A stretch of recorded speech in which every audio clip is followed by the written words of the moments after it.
When I am in a good decision-making competition and my opponent are the people that subscribed to this channel in the past 24 hours. Holy moly. That marathon video blew up. And you know what?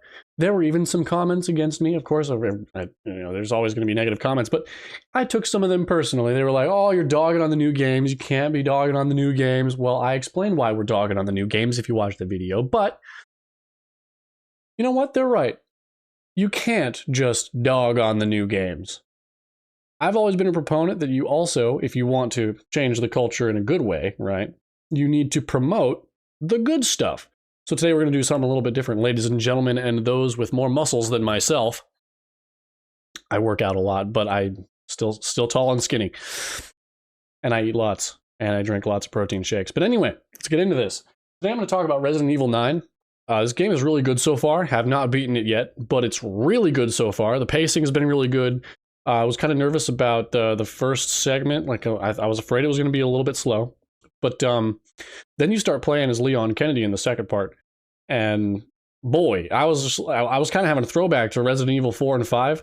And mind you, I actually wasn't a big fan of Resident Evil 4 and 5. I loved all the action stuff and kind of the slapstick stuff. It was awesome. But I felt like they kind of just went a different direction with the style in those games. It went very over the top in a funny way. It was kind of in the era when like DMC was also popular and like Dante was all over the top doing stuff in those games, right? But yeah, no, it was stuff was kind of over the top. But hey, this game, it kind of draws on the good stuff so far from Resident Evil 4 and 5, like the good action stuff and the good stuff that they've implemented into the series. And I like that you can play it first person or third person. That's pretty cool. I like playing in first person myself. I really liked Resident Evil 7. And Resident Evil 8, we all know everybody likes Resident Evil 8, and you know why. But anyway, let's get right into this here. We're going to go talking about Screen Rant's article first here. Resident Evil Requiem smashes franchise record hours after launch.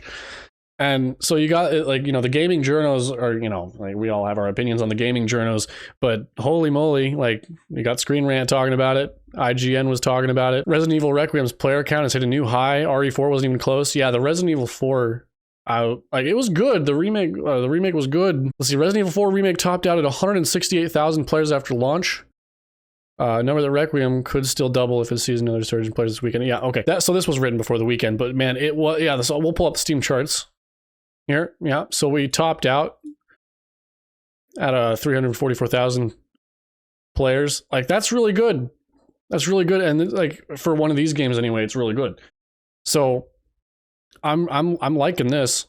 So we do need to talk about the good games. We're going to talk about the good games, and this is what we're doing. So then you got even a Forbes article here. Resident Evil Requiem instantly breaks a Steam player count record. It was just released hours ago, but Resident Evil Requiem, this was last week, you know, end of last week, right? But the player count surpassed 314,000 concurrent players on the platform, writing 9 a.m. Eastern time. Okay. Yep. So Friday, February 27th at 9 a.m. So it surpassed 314,000 players. That's great.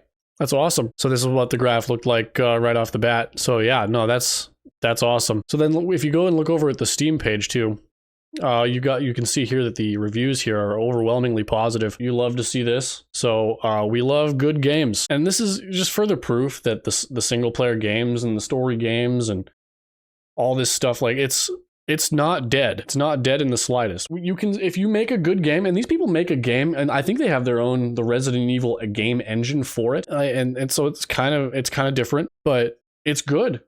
Let's promote the good games. I'm definitely going to continue and playing through it myself, and I won't do a full review because maybe there might be spoilers, and I'm not, like, you know, I have a full-time job, so I'm not going to do a full review, mind you, but like I'm still going to play the game. We can still talk about games. And with that video, the marathon video blowing up yesterday, and it was fun interacting with some of the comments on there, and a lot of people leaving their likes and interactions. I usually just make videos for my friends and acquaintances. You know, it's a pretty niche channel. I stream Titanfall most of the time.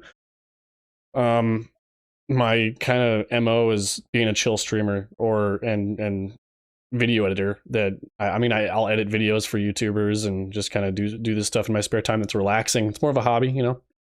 But like I've been kind of inspired the last few years to try to get my editing skills back, and make a video here and there. And with yesterday's, or not yesterday's, but with the marathon video blowing up and people liking that, I'm gonna get in on this video game and the cultural conversations, and we'll talk video game news, politics, all kinds of stuff.